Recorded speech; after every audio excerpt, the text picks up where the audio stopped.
ជនសង្ស័យបានកោះបន្ទប់ស្ត្រីម្នាក់យកថវិកាគឺចំនួន$30,000ជនសង្ស័យបានកោះបន្ទប់បងយកលុយគឺចំនួន$30,000នេះជាការពិតទេបងការពិតក៏ដល់ភ្លាមខ្ញុំកៀងខ្ញុំស្រែកទាំងផឹកឥឡូវបងចូលក្នុងបងចូលក្នុងណាទុកលើហ្នឹងទុកលើហ្នឹងចាជួយទៅធ្វើផាំអត់មានទូដៃទូអីចាក់ទេលុយ$30,000ច្រើនណាស់អត់អញ្ចឹងលុយមកទុកនៅកន្លែងពុកហ្នឹងចាបាទធ្វើការគេហងៃធ្វើការនៅហាងហើយនឹងខាង Naga បាទបងនៅនឹងយូរហ្នឹងបានមួយខែជាងបានមួយខែជាងហ្នឹងណាចាបាទចុះហេតុអីបានជាបងអត់ទុកលុយនៅជាប់ខ្លួនយើងថាដកមកទុកមកឲ្យទុកទិញទេបាទចាដល់ពេលឲ្យអត់ដឹងមកទ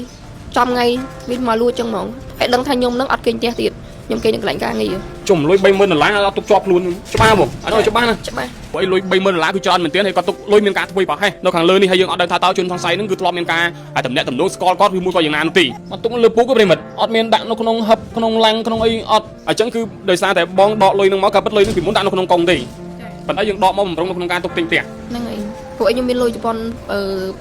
$20,000ហើយនឹងលុយដុល្លារថា$14,000ទៀតហ្នឹងថាដកទុកទិញផ្ទះហ្នឹងខ្ញុំជឿថាផ្សព្វផ្សាយទៅបងប្អូនយើងប្រហែលជាមានការរិះគន់ទៅកាន់គាត់ហើយ100%បាទដោយសារតែហេតុអីបានជាគាត់មិនទុកលុយនៅក្នុងកុងធនាគារសិនឬមួយក៏ទុកលុយឲ្យវាមានវាថាមានសុវត្ថិភាពគាត់ទុកលុយគឺទុកលុយនៅលើពូកធម្មតាបានន័យថាក្រោមពូកអញ្ចឹងណាក្រោមលើពូកលើពូកដាក់លើពូកហ្មងដាក់លើពូកហ្មងចាពេលដែលមកដល់មុខបន្ទប់យើងឃើញស្ថានភាពមិនទេអត់មានសោទេដល់ពេលចូលបន្ទប់អញញ៉ៃឥឡូវជនសង្ស័យយកបានគេខ្លះបានលុយ$30,000លុយ$30,000មានគ្រឿងអលង្ការមានអីផ្សេងៗទេអញ្ចឹងបងមកនៅនេះនៅម្នាក់ឯងឬមួយក៏នៅតែម្នាក់ឯងទេច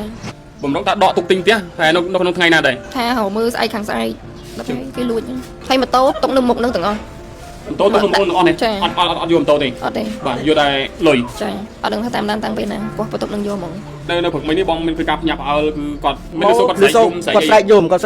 ខ្ញុំក៏អត់ហ៊ានមកណាស់ថាគាត់មានបញ្ហារឿងអីវាបាត់គ្រួសារអញ្ចឹងប្រពន្ធបងគាត់ចង់ពងមួយទឹកគាត់ថាបងឯងគឺមិនទៅមើលគាត់ទៅគាត់អ្នកចិត្តខាងគេទៅសួរនាំគាត់គាត់មានវិបត្តិអីគេដល់ពេលយំគាត់ទៅហៅយំដាក់ខ្ញុំថាគាត់នឹងបាត់លុយអស់ហើយតែគាត់ទៅហៅយំគាត់ថាអស់លុយហើយខ្ញុំអស់លីងហើយអត់ដឹងថាបានអីមកវិញទៀតទេខ្ញុំផ្អើលពេលខ្ញុំពងមួយទឹកនឹងលឺគាត់ស្រែកទៅហៅយំខ្ញុំស្មានគាត់ឆ្លោះគ្នាមួយគ្រួសារគាត់អីចឹងណាខ្ញុំគាត់ដេញប្តីខ្ញុំមកថាបងមកឯងទៅមើលគាត់តិចមើលគាត់មានបញ្ហាជាមួយគ្រួសារឬក៏មិនទៅគាត់ប្តីខ្ញុំគាត់មកមើលលឺគាត់ត្រមជើងយំថាបងខ្ញុំអស់ហើយអស់លីងហើយបងថាអស់ហើយគេចោលគាត់បន្ទប់ខ្ញុំយកលុយអស់ហើយគាត់ថាអញ្ចឹងហើយគាត់ថាសួរលុយថាប៉ុន្មានបង$10,000លុយ$10,000ជាងហើយនឹងលុយវ៉ាន់គាត់ហ្នឹងថា$20,000ជាងថាបងមកឯងទុកលុយប្រហែលម៉ែលុយច្រើនម្លឹងមកឯងយកទៅដាក់ធនាគារអីចឹងទៅពេលទៅគាត់ថាគាត់យកទៅទុកទិញផ្ទះអញ្ចឹងបងហើយអត់ហ៊ានទិញអីទាំងអស់យំទៅមួយថ្ងៃគឺរិះសាហាវហ្មងមួយថ្ងៃខ្ញុំចាយ$4,000ទៅក៏$3,500ហ្នឹងហើយពេលហ្នឹងទៅកន្លែងការងារទៅញ៉ាំទុកលុយដើម្បីមិនសមនៅក្នុងការទិញផ្ទះចា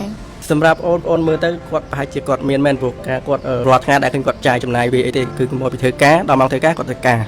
របើសម្រាប់ឲ្យគាត់ទិញរបស់អីញ៉ាំអត់ដែលឃើញគាត់ទិញរបស់អីមកញ៉ាំក្នុងនឹងទេអញ្ចឹងណាបងអញ្ចឹងគាត់មកនៅនឹងប្រហែលជាប្រហែលខែរយៈពេលប្រហែលជា2ខែបងមួយខែជាង12ខែហ្នឹងបងគិតថាជនសង្ស័យមានគ្នាប្រហែលអ្នកដែលចូលមកកោះបន្ទប់បងយកលុយគាត់ថាប្រហែលជាម្នាក់ទ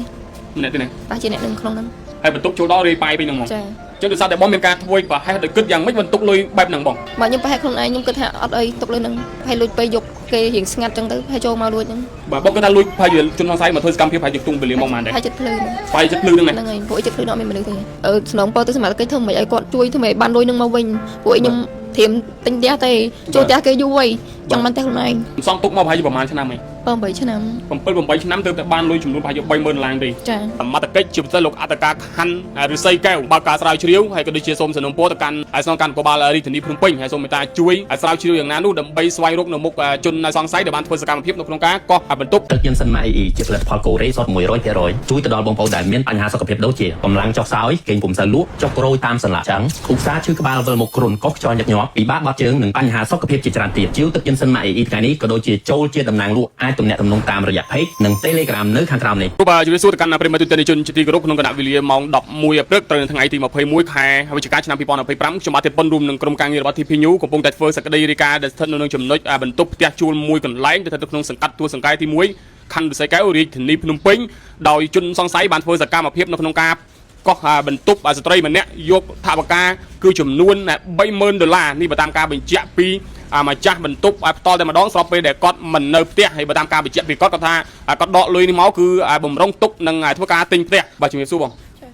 ងបងមានឈ្មោះអីដែរឈ្មោះអីយើងហៀងបាទធ្វើការគេហងៃធ្វើការនៅហាងហើយនឹងខាង Naga បាទបងនៅនឹងយូរហ្នឹងបានមួយខែជាងបានមួយខែជាងហ្នឹងណាចាបាទហើយមីបងបញ្ជាក់មកថាមិញថាជនសង្ស័យបានកោះបន្ទប់បងយកលុយគឺចំនួន$30,000នេះជាការពិតទេបងការពិតបាទចុះហេតុអីបានជាបងអត់ទុកលុយនៅជាប់ខ្លួនយើងថាដកមកទុកមកឲ្យទុក ទិញផ្ទះ បាទ ចាដល់ពេលហើយអត់ដឹងមកទេចំថ្ងៃវាមកលួចចឹងហ្មងហើយដឹងថាខ្ញុំនឹងអត់គេងផ្ទះទៀតខ្ញុំគេងនៅកន្លែងការងារ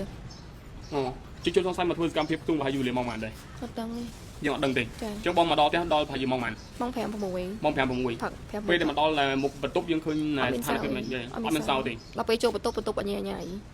អញ្ចឹង ចា ឥឡូវជនសង្ស័យយកបានគេខ្លះ បានលុយ 30000 ហ្នឹង លុយ 30000 មានគ្រឿងអលង្ការមានអីផ្សេងៗទេបាទអញ្ចឹងបងមកនៅនេះនៅម្នាក់ឯងឬមួយក៏នៅតែម្នាក់ឯងទេ ចា បាទឥឡូវមិញអាចសុំជមើបន្ទប់ពីបានទេ បានទៅ បាទអូនៅអញ្ចឹងនៅ ភាពខ្លះហើយបើវាហឺ ឥឡូវលុយបាយទុកកន្លែងណាវិញអាចចូលទៅក្នុងទីបានទេបងចូលទៅបងចូលទៅ ខ្ញុំដាក់នៅលើនោះខ្ញុំគិតថាទុកតែមួយនេះមកអីគិតថាមកអី ជុំលុយ 30000 ដុល្លារអត់ទុកជាប់ខ្លួនច្បាស់បងអត់ច្បាស់ណា ច្បាស់còn nó phim nhom kẹng nó nhom sợi tăng phật ឥឡូវបងចូលក្នុងបងចូលក្នុងណា tục lớn lắm ទុកលើហ្នឹង trời ជួយទៅពុយផៃមក tôi khăn nhom phải là này អត់មានទូដៃទូអីចាក់ទេលុយ 30000 ច្រើនណាស់ ờ អញ្ចឹងលុយវាយទុកនៅកន្លែងក្រុមកន្លែងពុកហ្នឹង trời nít lắm nít lắm អត់ច្បាស់បងហើយដើម្បីសមត្ថកិច្ចគាត់ធ្វើការស្រាវជ្រាវ trời bên theo bông mà cái có chui gì ឥឡូវបងដាក់ពាក្យបណ្ដឹងហើយនៅ hơi gì đã hơi rồi trời bông phèm gì អ្វីអញ្ចឹងអ្វីដែលបងផ្ដល់ព័ត៌មានឲ្យខ្ញុំគឺជាការពិត trời cá bịch បើសិនជាមានការពិតបងទូខុសត្រូវខ្លួនឯងហ្នឹង chỉ cá bịch nhom bắt men បាទព្រោះអីវាដូចជាធ្វើប្រហែលពេកប្រិមត្តទូទៅជនខ្ញុំចង់សួរគាត់ឲ្យបញ្ជាក់ឲ្យច្បាស់ព្រោះអីលុយ 30000 ដុល្លារគឺច្រើនមែនទែនហើយគាត់ទុកលុយមានការធ្វើប្រហែលនៅខាងលើនេះហើយយើងអត់ដឹងថាតើជនសង្ស័យហ្នឹងគឺធ្លាប់មានការតំណាក់តំណងស្គាល់គាត់ឬមួយក៏យ៉ាងណានោះទេ ở đằng thì អត់ដឹងទេ đằng này ở đằng tam tăng về nào thì បាទហើយបន្ទប់ប៉ុណ្ណឹងប្រិមត្តឲ្យសោខ្ញុំជឿថាសោចាក់សោសលេចមួយធម្មតាទេបាទហើយជាអាចនឹងស្គាល់គ្នាបាទហើយជាសិទ្ធិអ្នកដែលស្គាល់គ្នាស្គាល់អីហ្នឹង chẳng biết đằng thay nhom từ kẹo mạn bông hay ọt cây nước tía hình bây giờ nhom ọt cây nước tía thì cây lại càng nhiều អូចឹងពេលខ្លះបងនៅផ្ទះពេលខ្លះបងអត់នៅផ្ទះទេ ចា បាទអញ្ចឹងនៅក្នុងថ្ងៃកើតហេតុនេះគឺបងគឺនៅកន្លែងការងារ ចាកន្លែងការងារ បាទពីកន្លែងការងារបងពីផ្ទះនោះប្រហែលជាប្រហែលគីឡូទេ ថា1គីឡូចា នៅម្ដុំណាវិញកន្លែង ផ្លូវទៅ CTN លើស៊ីតអត់នេះ ចា អត់ទុកលើពូកទេប្រិមិត្តអត់មានដាក់នៅក្នុងហឹបក្នុងឡាំងក្នុងអីអត់អញ្ចឹងគឺដោយសារតែបងដកលុយនឹងមកក៏ពិតលុយនឹងពីមុនដាក់នៅក្នុងកុងទេ ចា ប៉ុន្តែយើងដកមកបំរុងនៅក្នុងការទុកទិញផ្ទះ ហ្នឹងហើយពួកឯងខ្ញុំមានលុយជប៉ុន20000ហើយហើយនឹងលុយដុល្លារថា14000ទៀតហ្នឹងថាដកទុកទិញផ្ទះហ្នឹង បំរុងថាដកទុកទិញផ្ទះហើយនៅក្នុងថ្ងៃណាដែរ ថាហៅមើលស្អែកខាងស្អែកដល់ពេលគេលួចហ្នឹង ចុះហេតុអីបានជាយើងមិនទុកលុយនៅក្នុងកុងសិន ហ្នឹងមិនដែរដកទុកមុនទៅហើយ ដកទុកមកហើយ ចា បំរុង ហើយ ថា តែមួយខ្ញុំអាសាចេញចូលធនាគារដល់ចឹងអត់ដឹងថាមិនពីតាមតាំងពេលណាអត់ដឹង បាទ ចា ឥឡូវបងបានដាក់ភាពបណ្ដឹងហើយលោកនេះ ហើយបុកមិញ ហើយបងមិញ ចា ពីមុនមកបងធ្លាប់តែមានហៅមិត្តភ័ក្តិឬមួយក៏បងប្អូននេះមកលេងផ្ទះនេះ មានតែម៉ាក់ខ្ញុំហើយប្អូនខ្ញុំសោះមិញពេលថ្ងៃ អញ្ចឹង ចាអង្គុយញ៉ាំបាយមុខហ្នឹង បងអាសាគឺអង្គុយញ៉ាំបាយមុខហ្នឹងនេះ ចា លុយជប៉ុនប្រហែលជាង 20000 20000 20000 ចាដល់ពេលលុយដុល្លារ14000 14000នេះ ចា ឥឡូវយើងបានដាក់ពាក្យបណ្ដឹងមួយសមាជិកហើយ ចា សមាជិកវាចាក់បងប្រាប់បងថាម៉េចខ្លះ គាត់ចាំមើលគាត់ថាគាត់តាមដានឲ្យតែដកមាន100អី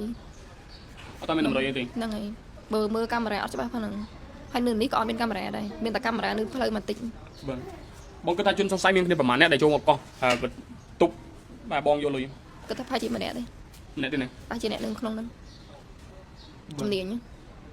នៅពេលដែលបងចូលមកអត់មានឃើញសោអត់មានឃើញអីមិនចឹងបានតែសោគឺដោះចេញអស់លិញមកនេះ ចា ហើយបន្ទប់ចូលដល់រេប៉ាយពេញហ្នឹងមក ចា អញ្ចឹងលុយតាលុយទេអត់មានគ្រឿងអលង្ការផ្សេងៗអត់មានទេណា ខ្ញុំមានតែបន្តិចទេគេពេលហ្នឹងគឺអត់មានទាំងអស់ បាទ ចាហើយអត់ហ៊ានទិញអីទាំងអស់យំទៅមួយថ្ងៃគឺរីសាហាវហ្មងមួយថ្ងៃខ្ញុំចាយ4000ឬក៏3500ហ្នឹងហើយពេលហ្នឹងទៅកន្លែងការងារទៅញ៉ាំ ទុកលុយដើម្បីសំនៅក្នុងការទិញផ្ទះ ចា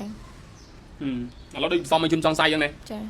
បាទប្រិមត្តទិន្នជនអញ្ចឹងខ្ញុំមួយពាក់ព័ន្ធក្នុងករណីខាងលើនេះខ្ញុំជឿថាផ្សព្វផ្សាយទៅបងប្អូនយើងប្រហែលជាមានការរិះគន់ទៅកាន់គាត់ហើយ 100% បាទដោយសារតែហេតុអីបានជាគាត់មិនទុកលុយនៅក្នុងកុងធនាគារសិនឬមួយក៏ទុកលុយឲ្យវាមានវាថាមានសុវត្ថិភាពនៅក្នុងការទុកដាក់នៅក្នុងហឹបមានសុវត្ថិភាពហើយផ្សេងក៏ទុកលុយគឺទុកលុយនៅលើពូកធម្មតាបានន័យថាក្រោបពូកចឹងណាក្រោប លើពុក ពូកក្រោប លើពុកដាក់លើពុកហ្មង ដាក់លើពូកហ្មង ចា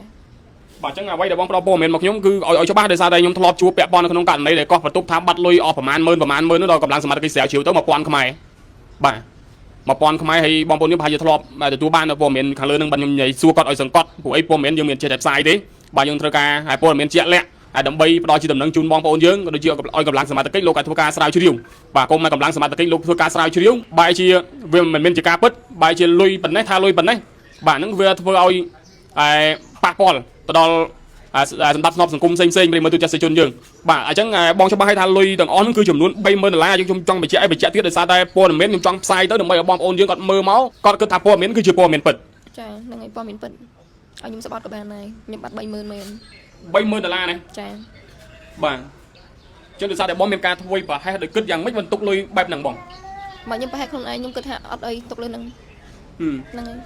ប្រហែលលួចទៅយកគេរៀងស្ងាត់ចឹងទៅប្រហែលចូលមកលួចហ្នឹង បាទបងគាត់ថាលួចប្រហែលជនសង្ស័យមកធ្វើសកម្មភាពប្រហែលជាខ្ទង់វេលាមកប៉ុន្មានដែរ ប្រហែលចិត្តភ្លឺហ្នឹង ប្រហែលចិត្តភ្លឺហ្នឹងណា ហ្នឹងហើយពួកចិត្តភ្លឺនោះអត់មានមនុស្សទេ បាទ ហ្នឹងហើយ ឥឡូវនៅបន្ទប់បងគៀកនេះគឺអត់មានកាមេរ៉ាមានអីទេ មកជួហ្នឹងគឺអត់មានទេ បាទ ចាហើយម៉ូតូទុកនៅមុខហ្នឹងទាំងអស់ ម៉ូតូទាំងអស់នេះអត់យកម៉ូតូទេ អត់ទេ បាទយកតែលុយ ចាអត់ដឹងថាតាមតាំងពេលណាគាត់បន្ទប់នឹងយកហ្មង តែពេលយប់ហ្នឹងដូចថាម៉ូតូយប់ឡើងជួរហ្នឹងគឺដាក់ទាំងអស់ បាទ តែចំណាយតែបន្ទប់គាត់ទេគាត់ធ្វើការពេលយប់ដល់ពេលអញ្ចឹងគាត់ជិះម៉ូតូធ្វើការ បាទ តែដល់ពេលម៉ូតូនៅទាំងអស់ជំរាបជួរគ្នាហ្នឹងគឺអត់មានចោលណាមកមើលធ្វើផ្ដោតសកម្មភាពអីទេហើយដាក់ជាទៀងទៅហ្នឹងប្រហែលជារយៈពេល2ខែទៅ3ខែហ្នឹងម៉ូតូបងក៏ដាក់នៅមុខដែរ បាទ មិនតែអត់ដែរឃើញសកម្មភាពថាចោលណាមកគោះឬក៏ចាច់សោយកអីអត់ទេរយៈពេលប្រហែលថ្ងៃមុនបន្ទប់លេខខាងនោះបន្ទប់ចូលមកច្រកទី3បន្ទប់លេខគាត់ធ្លាប់ឃើញគេគោះសោបន្ទប់គាត់មែន អូ រយៈពេល2 3ថ្ងៃក្រោយឃើញកង់នៅកន្លែងអែបជាងទៅនេះបង បាទ គាត់នឹងចាក់សោផ្ទះយកកង់របស់គាត់នៅខាងមុខនោះមួយដែរ បាទ អញ្ចឹង កង់ខាងណាវិញនោះ កង់បងបន្ទប់នៅចុងនេះដែរបង បាទបាទបាទ ផ្ទះថ្មដែរប៉ុន្តែគាត់ចាក់សោជាមួយនឹងលបងដែកទេ បាទ បង្គោលដែកគាត់នៅគោះយកគាត់នៅគោះសោហ្នឹងកាច់សោហ្នឹងយកកង់ទៅបាត់ទៀត បាទ ដល់ ចឹង ពេល នៅព្រឹកមិញនេះបងមានឃើញការភ្ញាក់ផ្អើលគឺគាត់យ៉ាងមិនខ្លាំងដែរ បងប្អូនអត់ដឹងបងប្អូនព្រោះមកគាត់ស្រែកយំខ្ញុំក៏អត់ហ៊ានមកណាខ្លាចគាត់មានបញ្ហារឿងអីវាបាត់គ្រួសារអញ្ចឹងបងប្អូនគាត់ចង់ពងមួយទឹកគាត់ថាបងឯងក៏មិនទៅមើលគាត់តិចទៅគាត់អ្នកចិត្តខាងគេទៅសួរនាំគាត់មានវិបត្តិអីគេដល់ពេលជុំគាត់ទៅហៅយំដាក់ខ្ញុំថាគាត់នឹងបាត់លុយអស់ហើយ បាទគាត់ពិចារណាបងថាមិនបាត់លុយប្រហែល គាត់ថាគាត់និយាយប្រាប់ខ្ញុំថាបើលុយជប៉ុនលុយវ៉ុនស្អីគេហ្នឹងចំនួន720,000 បាទ ហើយនឹងលុយដុល្លារគាត់ចំនួន174,000 បាទ តែមិនដឹងថាគាត់ប្រាប់ចម្លើយបងប្អូនបែបហ្នឹងគឺអត់ដឹងថាមិនដែរបងប្អូនអត់ដឹងដែរអញ្ចឹងណាតែគាត់ទៅហៅខ្ញុំគាត់ថាអស់លុយហើយខ្ញុំអស់លីងហើយអត់ដឹងថាបានអីមកវិញទៀតទេគាត់នៅសល់តែខ្លួនហើយនឹងម៉ូតូគាត់មកគ្រឿងទេអស់ហើយ បាទនៅពេលដែលបងប្រាប់គាត់អញ្ចឹងគឺសម្រាប់បងមានអារម្មណ៍យ៉ាងម៉េចហើយបងគិតថាជាព័ត៌មានពិតសម្រាប់បងអត់ សម្រាប់បងប្អូនមើលទៅគាត់ប្រហែលជាគាត់មានមែនព្រោះការគាត់រាល់ថ្ងៃដែលឃើញគាត់ចាយចំណាយវាអីទេគឺមកពីធ្វើការដល់ម៉ោងធ្វើការគាត់ធ្វើការបើសម្រាប់ឲ្យគាត់ទិញរបស់អីញ៉ាំអត់ដែរឃើញគាត់ទិញរបស់អីមកញ៉ាំក្នុងនឹងទេអញ្ចឹងណាបង អញ្ចឹងគាត់មកនៅនឹងប្រហែលជាប្រហែលខែ រយៈពេលប្រហែលជា2ខែបងមួយខែជាតែ2ខែហ្នឹង បាទ បាទ ពេលមួយខែយើងជិះ2ខែទេណា បាទ អញ្ចឹងតែព្រមវិញក៏យើងមានឃើញថាកម្លាំងសមត្ថកិច្ចលោកចុះមកដែរណា បាទបងបាទឃើញគាត់ចុះមកដែរហើយបានជឿគាត់ទៅខាងខណ្ឌដែរ បាទបងព្រមវិញមានឃើញមានការភ្ញាក់ផ្អើលយ៉ាងម៉េចដែរបង ខ្ញុំផ្អើលពេលខ្ញុំពងមួយទឹកហ្នឹងឬគាត់ស្រែកទៅហុយយំខ្ញុំស្មានតែគាត់ឆ្លោះគ្នាមួយគ្រួសារគាត់អីចឹងណាខ្ញុំគាត់ដេញប្តីខ្ញុំមកថាបងមកអញទៅមើលគាត់តិចមើលគាត់មានបញ្ហាជាមួយគ្រួសារឬក៏មិនទៅគាត់ប្តីខ្ញុំគាត់មកមើលឬគាត់ត្រមជើងយំថាបងអើយខ្ញុំអស់ហើយអស់លេងហើយបងថាអស់ហើយគេចោលគាត់បន្ទប់ខ្ញុំយកលុយអស់ហើយគាត់ថាអញ្ចឹងហើយគាត់ថាសួរលុយថាប៉ុន្មានបង10000លុយដុល្លារ10000ជាងហើយនឹងលុយវ៉ាន់គាត់ហ្នឹងថា20000ជាងថាបងមកអញទុកលុយប្រហែលម៉ែលុយច្រើនម្លឹងមកអញយកទៅដាក់ធនាគារអញ្ចឹងទៅពេលទៅគាត់ថាគាត់យកទៅទុកទិញផ្ទះអញ្ចឹងបងទៅពីអញ្ចឹងពួកខ្ញុំឯងដុំគ្នាឆលទាំងអស់មកផ្ទះជួលហ្នឹងហើយពួកខ្ញុំក៏ដឹងដែរពួកខ្ញុំដាក់នៅមុនយូរអញ្ចឹងណាក៏ខ្ញុំក៏ភ្លេចប្រាប់គាត់ថាផ្ទះជួលហ្នឹងធ្លាប់បាត់ធ្លាប់អីអញ្ចឹងទៅ បាទ